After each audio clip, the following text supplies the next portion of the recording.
জিনিসপত্র গুছিয়ে দিয়ে সামনে দাঁড়িয়ে থাকা অসম্ভব সুদর্শন লোকটি বললেন, আপনার আর কিছু লাগলে এখনই বলুন। আমি একটু হেসে বললাম, যা এনেছেন সেগুলোই প্রয়োজনের অতিরিক্ত। তবুও যদি লাগে। ও, আপনার কাছে ছাতা আছে? জি না, আমি দেখছি এখানে পাওয়া যায় কিনা। যদিও বৃষ্টি নেই, তবু বাতলার দিন, ওখানে কি অবস্থা কে জানে। এখানে ছাতা পাওয়া যাবে কিনা তাও জানি না। লোকটা বিড়বিড় করতে করতে চলে গেল সামনে থেকে। এদিকে আমার পাশে বসা ভদ্রমহিলা অবাক হয়ে কাণ্ড দেখছিলেন। লোকটা চলে যেতেই মহিলাটি জিজ্ঞেস করলেন, তোমার স্বামী তোমারে আপনি কইরা ডাকে কেন? উনি আমার স্বামী নন। তাই নাকি? মহিলার চোখে ঘোরতর সন্দেহ। আমি হাসলাম, বললাম, ওনারা তো যত্ন দেখে বিভ্রান্ত হবেন না। উনি যা করছেন তার চেয়ে ঢের বেশি আমি তার জন্য করছি বলে উঠে পড়লাম। কিছুদূর এগিয়ে পেছনে তাকিয়ে দেখলাম মহিলা হাঁপ হয়ে আছেন, তবে তার চেহারা একরকম তৃপ্তি ভাব আছে। এর মানে তিনি যা সন্দেহ করেছিলেন ঠিক হয়েছে। আমার মতো মোটামুটি চেহারার একটা মেয়ে এই লোকের বউ হতেই পারে না। নিশ্চয়ই পরকীয়া প্রেমের কেস। আমি হাসলাম মনে মনে। লোকটাকে দেখা যাচ্ছে, রেল স্টেশনে ছাতা পাননি তিনি। মুখটা গম্ভীর। আমি জিজ্ঞেস করলাম, ছাতা পাওয়া যায়নি? তিনি মাথা নাড়লেন। আমরা একটু পরে ট্রেনে উঠে বসলাম। ফার্স্ট ক্লাস একটা কামরা রিজার্ভ করা হয়েছে আমার জন্য। প্রথম এরকম একা একা শান্তিতে যাব ভাবতেই অবাক লাগছে। ট্রেন ছাড়ার আগ পর্যন্ত উনি বসে রইলেন আমার সাথে। ট্রেন ছাড়ার সময় হলে নেমে পড়লেন। জানলার সামনে এসে আবারও বললেন, নিজের খেয়াল রাখবেন। আমি মুচকি হেসে বলি, রাখবো। ফোন খোলা রাখবেন সবসময়। রাখবো। ট্রেন ছেড়ে দিল। ব্যাগ খুলে দেখলাম এক গাদা ফলমূল সুন্দর করে কেটে বক্সে ভরে দিয়েছি। এক বক্স ডেইরি মিল্ক চকলেট আর অনেকগুলো আচারের প্যাকেট। জামা কাপড়ের মধ্যে একটা গায়ে দেওয়ার চাদরও আছে। এই গরমে চাদর গায়ে দেওয়ার কথা ভাবতেই হাসি পেয়ে গেল। একটু পরেই ফোন এলো। ওপাশ থেকে নারী কণ্ঠটি বললেন, কেমন আছো দিদি? ভালো। সব ঠিকঠাক আছে? হ্যাঁ। আপনি ভালো? আমার কথা ছাড়াও, তুমি ভালো থাকলেই আমি ভালো। আমি হাসলাম। উনি রেখে দিলেন। আমার সাথে তার কথা হয় এতটুকুই। লোকটার নাম অনিরুদ্ধ চ্যাটার্জি, তার স্ত্রী বিশাখা চ্যাটার্জি, আর আমি সাগরিকা রহমান, তাদের অনাগত সন্তানের সেরোগেট মাদার। অদ্ভুত হলেও কাণ্ডটা সত্যি হচ্ছে। পৃথিবীর লোকের চোখ এড়িয়ে এক নতুন পৃথিবীর জন্ম দিতে যাচ্ছি আমি। প্রায় ৩১ বছর আগে ১৯৭৮ সালের ২৫শে জুলাই লন্ডনের ওল্ডহ্যাম জেনারেল হসপিটালে পৃথিবীর প্রথম টেস্ট বেবি লুইস ব্রাউনের জন্ম হয় ডাক্তার প্যাট্রিক স্টিপটো এবং রবার্ট এডওয়ার্ডের নেতৃত্বে। তারপর থেকে পৃথিবীব্যাপী ছড়িয়ে পড়ে এই পদ্ধতি। বাংলাদেশে ২০০১ সালে এই পদ্ধতিতে ৩টি কন্যা সন্তানের জন্ম হয়। এখন সব ক্ষেত্রে না হলেও অনেক দম্পতি এই ব্যবস্থা নেন। আমার সেরোগেট মা হওয়ার গল্পটা খুব একটা আকর্ষণীয় নয়। আমি সাধারণ ঘরের মেয়ে। মা মারা গেছেন ছোটবেলায়। স্কুল মাস্টার বাবার সাথে কেটে গেছে ছোটবেলায়। গ্রামের কাছে একটা ন্যাশনাল ইউনিভার্সিটি থেকে অর্থনীতিতে অনার্স পাশ করেছি। বাবা রিটায়ার হলেন। সংসার তখন চলে না এমন অবস্থা। আমি সদ্য অনার্স পাস। চেষ্টা করতে লাগলাম চাকরি। ঢাকায় একটা মোটামুটি চাকরি পেয়েও গেলাম আমি। হিসেব করে দেখলাম এতে আমার ঢাকায় থাকা খাওয়া আর বাবার জন্য পাঠানোর কিছু টাকা হয়ে যাবে। তখন থেকে ঢাকায় থাকা শুরু। আমার বিয়ে হয়নি। বাবা বিয়ে দেওয়ার চেষ্টা করেননি তা নয়, তবে আমাকে কেউ পছন্দ করে ঘরে তুলে নেয়নি। না নিলে কি জোর করে দেয়া যায়? শ্যামলা, ছোট চোখ, হাইটে খাটো একটা মেয়েকে এক দেখায় কারো পছন্দ করে কথাও নয়।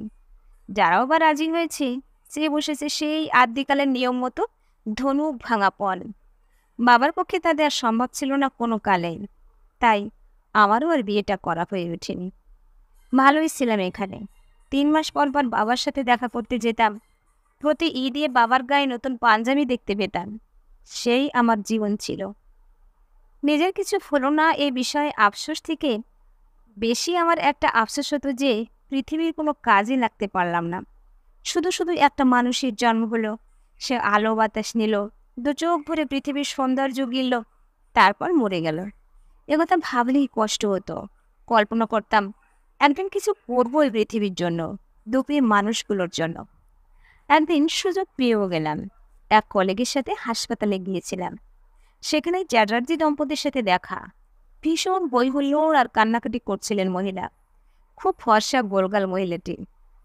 কাঁদতে কাঁদতে নাক, কান, গাল রক্তিম হয়ে আছে, আর চোখের কোলে থাকা পানিগুলো সত্যিকারের মুক্তোর মতো জলজান করছে। খোঁজ নিয়ে জানতে পারলাম তারা একজন মেয়ে খুঁজছেন তাদের বাচ্চার জন্ম দেওয়ার জন্য। টেস্ট টু বেবি সম্পর্কে শুনেছিলাম, সেদিন ভালোভাবে জানলাম। কি মনে করে তাদের ফোন নম্বরও নিয়ে এলাম। বাসায় ফিরিয়ে অনেক ভেবে সিদ্ধান্ত নিলাম আমি সেরোগেট মাদার হব।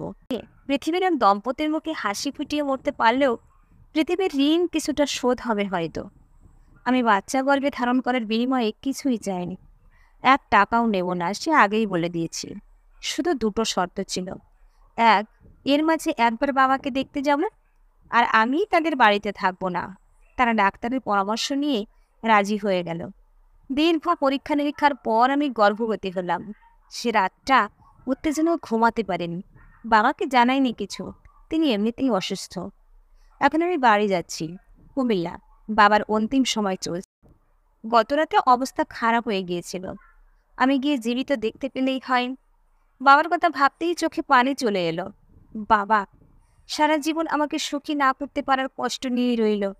তার এই কষ্ট দূর করার সাধ্য যে আমার নেই।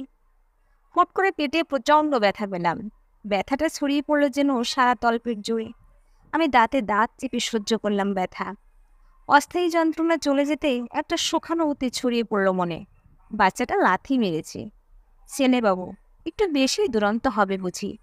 কে জানে কেমন হবে। হয়তো বড় হয়ে মস্ত ক্রিকেটার হবে, সাকিবের মতো অলরাউন্ডার, নয়তো ডাক্তার হবে, নয়তো অ্যাস্ট্রোনট হবে। ঘুরে বেড়াবে পৃথিবীর বাইরে মহাকাশ জুড়ে। যে পা দুটো সারা মহাকাশ বিচরণ করবে, সে এখন আমার ছোট্ট পেটে গুটিসুটি হয়ে নিরাপদে ঘুমিয়ে আছে। ভাবতেই শিহরণ বয়ে গেল শরীর জুড়ে। এলোমেলো চিন্তা করতে করতে তন্দ্রার মতো এসে গেল। আধো ঘুম আধো জাগরণে এক অদ্ভুত ছায়ার মতো স্বপ্ন দেখলাম। ঘুম ভেঙে মনে হলো, আহা, স্বপ্নটা যদি সত্যি হতো। বাচ্চাটা যদি আমার কাছেই থেকে যেত চিরকাল। সেই অযৌক্তিক চিন্তাটা আমি ঝেড়ে ফেলতে পারলাম না। গেড়ে বসে রইল মনে। আচ্ছা, আমি যদি গন্তব্যে না পৌঁছে অন্য কোথাও নেমে যাই, দূরে চলে যাই, তাহলে তো বাবুকে কেউ আমার থেকে আলাদা করতে পারবে না। আমার নিজের একটা সংসার হবে, সদস্য আমি আর বাবু। আরও কত জল্পনা কল্পনা। ভোরের মাঝে চলে গিয়েছিলাম। ট্রেন একটা স্টেশনে এসে থামতে বাস্তবে ফিরে এলাম। কত লোক, কত গন্তব্য, আর কোলাহলের ভিড়ে হারিয়ে গেল ছোট্ট সুখ স্বপ্নটি। বাড়ি পৌঁছে দেখলাম বাবার অবস্থা বেশ খারাপ। নিঃশ্বাস নিতে পারেন না। বাড়ি প্রতিবেশী আর আত্মীয়তে ভর্তি। আমার প্রেগনেন্সি চলছে 6 মাসের। গর্ভবতী হওয়ার পরপরই শরীরে পানি এসেছে বলে বেশ স্বাস্থ্যবান দেখায় আমায়। বড় হওয়া পেটটা আলাদা করে চোখে পড়ে না। তার উপর চাদরটা ভালো করে জড়িয়ে নিয়েছি জ্বরের অজুহাতে। তবু যে দেখছো সেই বল, তুই ভীষণ মোটা হয়েছিস, স্বাস্থ্য কমা, দেখতে বিশ্রী লাগে। বাবা মারা গেলেন আমার হাতের ওপর। কষ্টটা দোলা পাকিয়ে আসলো ভেতরে। মাথাটা ফাঁকা। পৃথিবীতে আর কেউ রইল না এই অভাগীর। মরে গেলেও যার জন্য কাদার মতো কেউ নেই, তার মতো হতভাগ্য বুঝি কেউ নেই। চ্যাটার্জি দম্পতি খবর পাওয়ার পর থেকে সমানে ফোন করে আমাকে সান্ত্বনা দিতে থাকলো। কোনোভাবেই যেন ভেঙে না পড়ি, সে যেন দূর থেকেই তাদের সর্বোচ্চ চেষ্টা করলো। বাবা মারা যাওয়ার 4 দিনের দিন লোক খাইয়ে আমি রওনা দিলাম ঢাকায়। আর থাকতে পারছিলাম না। ধীরে ধীরে সময় এগিয়ে আসতে লাগলো। আমার ভয়ও বাড়তে থাকলো। সেই ট্রেন যাত্রা আর বাবার মৃত্যুর পর থেকে বিয়ার স্বপ্নটা বারবার চোখে ভাসে। বাচ্চাটা আমার থেকে ওরা নিয়ে যাবে ভাবলেই দম বন্ধ লাগে। এক রাতে ব্যথা উঠল। অনিরুদ্ধ চ্যাটার্জি ঠিক করে দেয়া একটা ভাড়া বাড়িতে থাকতাম আমি, তাদের আত্মীয়র পরিচয়ে। সাথে একটা কাজের মেয়ে ছিল। মেয়েটাই রাতে সবাইকে খবর দিল। হাসপাতালে নেওয়া হলো আমাকে। ব্যথায় মনে হচ্ছিল মরেই যাব। এই যন্ত্রণা অন্যরকম। চিৎকার করে কাঁদছিলাম। শরীরে ব্যথার সাথে মনের ব্যথাটাও কম ছিল না। পৃথিবীতে আসার সাথে সাথে বাবু আলাদা হয়ে যাবে আমার থেকে। অপারেশন টেবিলে আধো জাগরিত অবস্থায় ডাক্তারদের কথা আবছা কানে আসছিল। শরীরের নিচের অংশ অবশ করে অপারেশন চলছিল। বুঝতে পারলাম অবস্থা খুব বেশি ভালো নয়। আরেকটা কথা কানে এলো, দুজনকে বাঁচানো যাবে না হয়তো। আমি প্রাণপণে সেই মুহূর্তের সৃষ্টিকর্তাকে স্মরণ করতে থাকলাম। আমি যেন মরে যাই, বাচ্চাটা যেন বাঁচে। এর মাঝে কখন জ্ঞান হারিয়েছি জানি না। আমার জ্ঞান ছিল 2 দিন পর। সারা শরীর ঝিম ধরে গেছে। বিষ বয়েছে এক একটা হাত। নার্স আমাকে জেগে উঠতে দেখে এগিয়ে এলো। আমি ক্লান্ত গলায় জিজ্ঞেস করলাম, বাবু কেমন আছে? নার্স মৃদু হেসে বলল, ভালো আছে। সে এখন কোথায়? হাসপাতালেই আছে, আপনার আরেকটু সুস্থ হলে দেখতে দেওয়া হবে। আমি স্বস্তির নিঃশ্বাস নিলাম। যাক, দেখতে তো পাবো। সেদিন বিকেলে বাবুকে আমার কোলে দেওয়া হলো। ছোট্ট একটা মানুষ, ছোট ছোট হাত পা, চোখগুলো বড় বড় করে আমায় দেখছে। বাবু দেখতে তার বাবার মতো হয়েছে, তবে গায়ের রং উজ্জ্বল নয়, শ্যামবর্ণ। দেখতে দেখতে সে আমার একটা আঙুল মুঠিতে ধরে ঘুমিয়ে গেল। নিচের থুতনিটা গর্ত হয়ে ভেতরে ঢুকে গেল। কি অপূর্ব মুখ! সারা জনম তাকিয়ে থাকলেও শখ মিটবে না।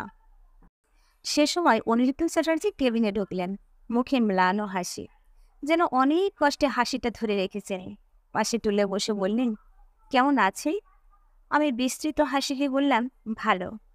উনি খানিকক্ষণ নিচের দিকে তাকিয়ে থেকে বললেন, আপনার সাথে কিছু কথা ছিল। কি কথা? আপনি কি বাচ্চাটাকে নিজের কাছে রাখতে পারবেন? আমি সব খরচ দেব, শুধু আপনি তাকে লালন পালন করে বড় করবেন। আর চূড়ান্ত অবাক হলাম। আবারও ঘুমো ঘরে স্বপ্ন দেখছি কিনা ভাবতে বসে গেলাম। কাপা গলায় জিজ্ঞেস করলাম, আমি রাখবো কেন? উনি ইতস্তত করে উত্তর দিলেন, আমার স্ত্রীও কি নিজের সন্তান বলে মানে না। কেন? সম্পূর্ণ ডাক্তারি পদ্ধতিতে সব হয়েছে। তাছাড়া উনি নিজেও রাজি ছিলেন টেস্ট টিউব বেবি নিতে। হ্যাঁ, কিন্তু বাবুর মুখ দেখে তার মন ঘুরে গেছে। কে কি বুঝিয়েছে জানি না, কিন্তু সে কিছুতেই বিশ্বাস করে না এই কালো বাচ্চাটা তার নিজের ভ্রূণ থেকে জন্ম নিয়েছে। আমার মনে হলো কেউ বুঝে বুকে বিষাক্ত তীর ঢুকিয়ে দিল। নিষ্পাপ বাবুর মুখের দিকে তাকিয়ে মনে হলো পৃথিবী ছেড়ে চলে যায় ওকে নিয়ে। উনি বলতে থাকলেন, বাবু দেখতে আমার মতো হলেও রং পেয়েছে ওর দাদার। বিশাখা সেটা কিছুতেই মানবে না। তার ধারণা ওর গায়ের রং আপনার মতো হয়েছে। অনিরুদ্ধ চ্যাটার্জি মাথা নিচু করে ফেললেন। আমারও ভীষণ লজ্জা হলো। ছি, এমন করে কেউ কি করে ভাবতে পারে? উনি একটু থেমে থেকে বললেন, ওকে অনেক বুঝিয়েছি, প্রমাণ দিয়েছি, ও বুঝবে না, বাচ্চাকেও নেবে না। এবার আপনি বলুন, আপনি কি ওকে রাখবেন? এই অপমানের কথা শোনার পরও বাবুকে পাওয়ার আনন্দে আমার চোখ দুটো ঝিকমিক করছিল। বাবুকে শক্ত করে বুকে জড়িয়ে ধরলাম আমি। লোকটা যা বোঝার বুঝে গেলেন। নিচু গলায় বললেন, একবার ওকে আমার কোলে দেবেন? আমি বাবুকে দিলাম। বাবুর সত্যিকারের বাবা তাকে জড়িয়ে ধরে কেঁদে ফেললেন। অতি দ্রুত সেই চোখের পানি মুছে বাবুকে আমার কোলে দিয়ে উঠে দাঁড়ালেন। যাওয়ার আগে বললেন, আমি ওর ভরণ পোষণের সব ব্যবস্থা করব। আর একটা কথা, বড় হওয়ার পর ওর সব কাজে যেন বাবার নামের জায়গায় আমার নাম আর মায়ের নামের জায়গায় আপনার নাম থাকলেন না। কথাটা বলে উনি দাঁড়ালেন না। আমি প্রচণ্ড অবাক হয়ে তাকিয়ে রইলাম সেদিকে। বাবুর ঘুম ভেঙে গেছে। আমার দিকে তাকিয়ে মিষ্টি করে হেসে দিল সে। আজ অনেক বছর হয়ে গেছে। অনিরুদ্ধ আর বিশাখা চ্যাটার্জির কি হয়েছে আমি জানি না। তাদের সাথে আর দেখাও হয়নি। শুধু মাসের শুরুতে ব্যাংকের মোটা অঙ্কের টাকা সময় মতো পৌঁছে যায়। বাবু এখনো আমার আঙুল ধরে ঘুমায়। মা বলে গলা ফাটিয়ে ডাক দেয়। অকারণে দৌড়ে এসে জড়িয়ে ধরে। তারা ভরা রাতে বাবুকে জড়িয়ে ধরে শুয়ে আমি ভাবি, সৃষ্টিকর্তা আমার কপালে এত সুখ লিখে রেখেছিলেন কেন? ট্রেনের সেই স্বপ্নটা সত্যি করো কেমন করে? পৃথিবীর জন্য কিছু করতে চাওয়ার বদলে আমি যেন পুরো একটা পৃথিবী উপহার পেয়ে গেছি। প্রিয় ভিউয়ার্স, এতক্ষণ সাথে থেকে গল্পটা শোনার জন্য অশেষ ধন্যবাদ। ভালো লাগলে একটা লাইক দিবেন এবং কমেন্টে আপনাদের মূল্যবান মতামত জানাবেন। আর পরবর্তীতে এরকম গল্প শুনতে চাইলে আমার চ্যানেলটা সাবস্ক্রাইব করে পাশে থাকুন।